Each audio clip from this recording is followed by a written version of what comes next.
There's a tugboat and a friendly tugboat too. A friendly tugboat too. Oh, Theodore likes to do the things that friendly tugboats do.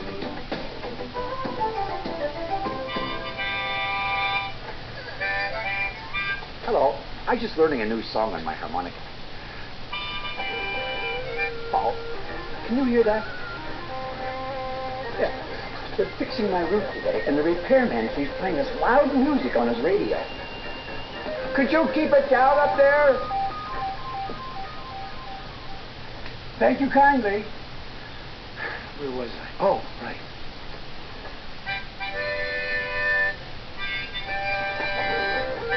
Oh, not again.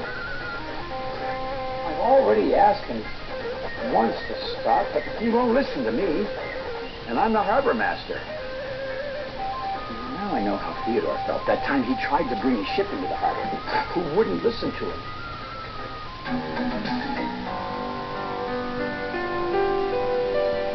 One fine morning, Theodore was on his way to the edge of the harbor.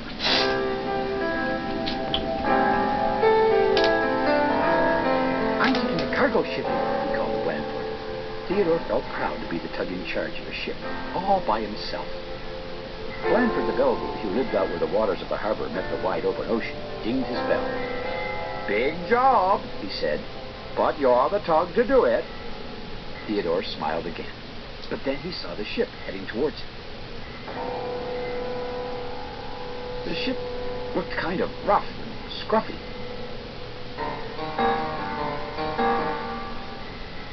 And his cargo looked like it had been just thrown all over his deck.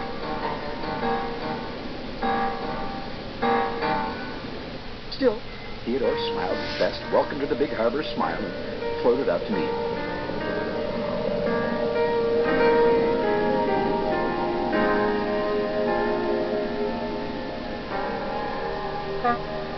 "Hi, I'm Theodore," he called. "What's your name?" "Cabot," said the ship. Theodore moved closer to have a better look at Cabot. It seemed like his cargo was about to fall right off his deck. "Was there a big storm out on the ocean?" Theodore asked. "No," replied Cabot. "Why?" "Well, your cargo was kind of messy," said Theodore, trying to be polite. "I like it that way," said Cabot. Theodore began to move her around to the back of Cabot.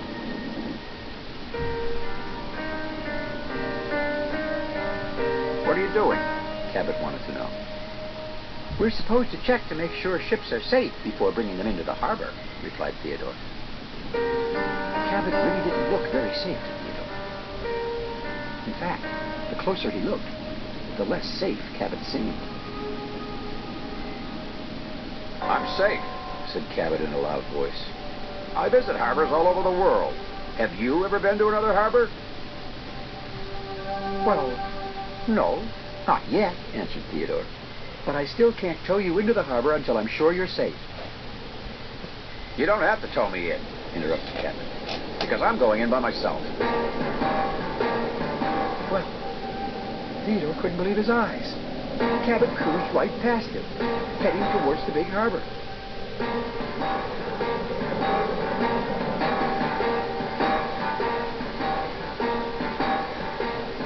Theodore hurried after Cabot.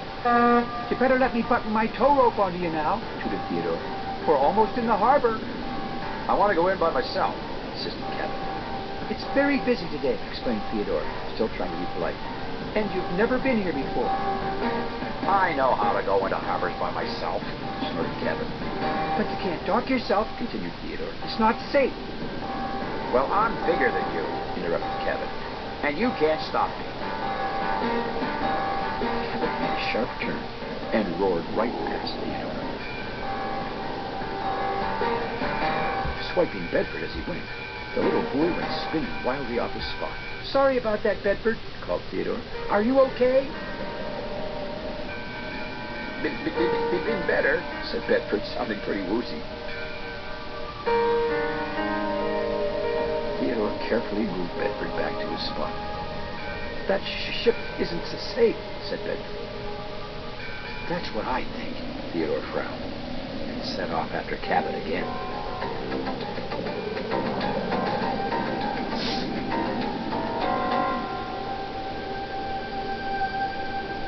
Theodore caught up with Cabot, heading past the oil refinery. Prepare to take my tow rope. Theodore said sternly. Just then, he heard a loud splash.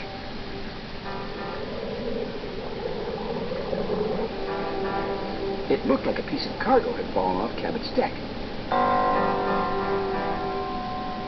Theodore had no choice but to turn back and save it. Can't stop me. Hooted Cabot.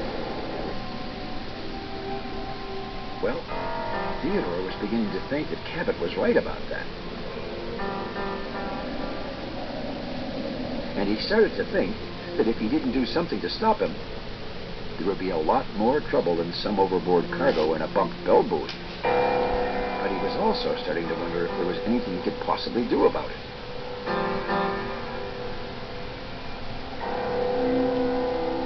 Theodore carefully tied the tank that had fallen off of Cabot to his side and headed after the ship again. A loud honk came from the other side of Willie's Island. I bet I know who that is, said Theodore, hurrying.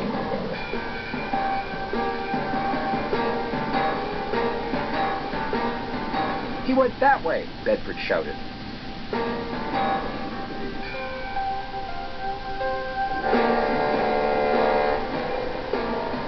That ship almost ran into us, said Hank, who was moving Brunswick barge.